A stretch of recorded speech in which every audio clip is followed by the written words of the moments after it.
Neglect is one of the most painful experiences a child can go through, not because of something dramatic happening, but because of what doesn't happen. Children need affection, stimulation, safety, and human presence to build a healthy brain. When these things are missing, whether because parents are overwhelmed, sick, absent, or trapped in difficult circumstances, the child's body enters survival mode. Stress hormones rise, emotional security disappears, and the developing brain is forced to adapt in ways that can last a lifetime. To understand how deep the effects of neglect can go, let's explore one of the most shocking real stories from modern history. It begins in Romania in 1966. The country's dictator, Nicolae Ceausescu, wanted to rapidly increase the population. Abortion and contraception became illegal, and within a few years, thousands of families, especially poor ones, had more children than they could possibly care for. Many were forced to send their babies to state-run institutions, believing the government would raise them well. One of these children was Daniel Rucăreanu. Daniel's childhood unfolded inside an overcrowded orphanage. Hundreds of babies and young children slept in long rows of metal beds. There were almost no toys, no books, and very little human contact. Most of the day, the children were left alone. Some stared at the ceiling for hours. Others rocked back and forth, trying to soothe themselves in the only way they could. In the critical first years of life, the brain grows at extraordinary speed. Millions of neural connections form every second. But those connections depend on stimulation: touch, speech, play, movement, and emotional warmth. Without these inputs, the brain cannot build the architecture needed for thinking, learning, and social understanding. Daniel, like many children there, received almost none of that. Meals were tiny portions of boiled cabbage, often stolen by staff before reaching the children. Hygiene was poor, and infections spread easily. Some medical tools were reused, leading to tragic outcomes. Some orphans contracted HIV or hepatitis B. Violence from caregivers or older children was common. But perhaps the most damaging part was not the physical conditions. It was the emotional emptiness.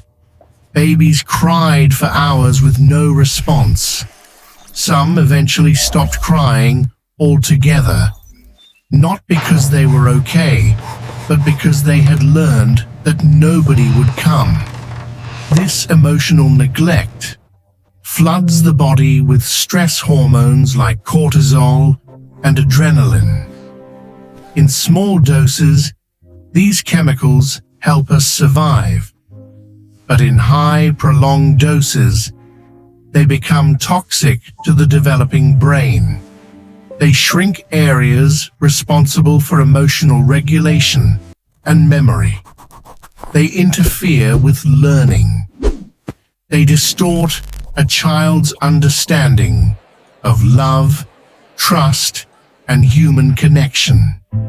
Children who grow up in environments like this often struggle with anxiety, depression, social withdrawal, or difficulty forming close relationships. After the revolution in 1989, the outside world finally saw the reality inside Romania's orphanages. Footage of silent rooms filled with emotionless children shocked millions. Researchers rushed to investigate. MRI scans showed that many of the neglected children had smaller brain volumes, weaker neural pathways, and delayed cognitive development. Some could barely speak. Others avoided eye contact. Many were physically small for their age due to chronic malnutrition.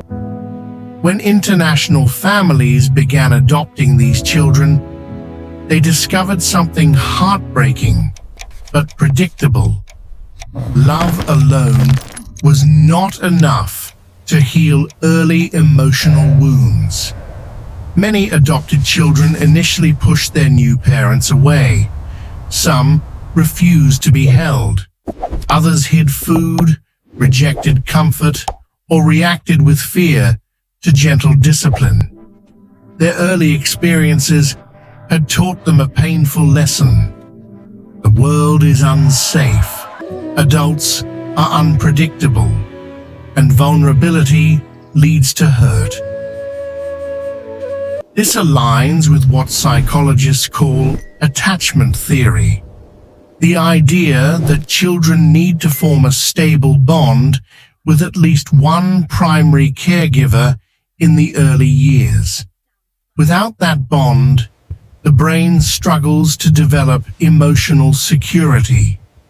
Even when adopted into loving families, children who experienced early neglect often needed years of patient support, therapy, and consistent care to rebuild trust. Yet Daniel's story also shows something equally important. Healing is possible. Daniel was eventually adopted into a caring family abroad. He still struggled. Trauma doesn't vanish overnight, but with stability, education, and compassion, he slowly rebuilt his sense of self. He grew up, pursued a university degree, started a family, and later created a non-profit organization to help other neglected children. His journey reminds us that while early neglect can leave deep wounds, it does not have to define an entire life. So what can we take away from this? First, if you grew up in a loving environment, even if imperfect, you carry a gift many children never receive. Second, if you experience neglect yourself, it is not your fault. And in many cases, it wasn't even your parents' fault. They may have been overwhelmed, unsupported, or victims of their own trauma. Most importantly, the brain remains capable of healing throughout life. Human connection, therapy, supportive relationships, mindfulness, emotional education, and self-compassion can all help repair patterns formed in childhood. Every new caring experience becomes a new neural connection, a tiny step toward feeling safer, stronger, and more whole. If this topic resonates with you, you're not alone. Millions of people silently struggle with the effects of neglect. Understanding the science behind it can be the first step toward forgiveness, toward yourself, and toward the people who couldn't give you what you needed. Healing begins the moment we stop blaming ourselves and start acknowledging the truth. Every child deserves love, safety, touch, and presence. Neglect leaves marks, but it does not erase your value. You are not broken. You adapted.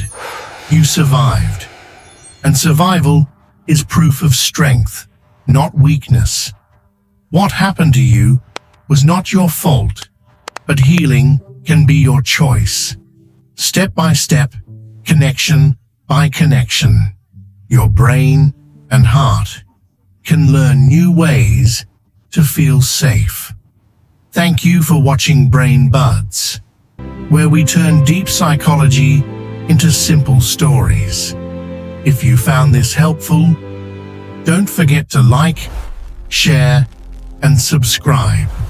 And in the comments below, feel free to share your thoughts or experiences. Your voice might help someone else feel less alone.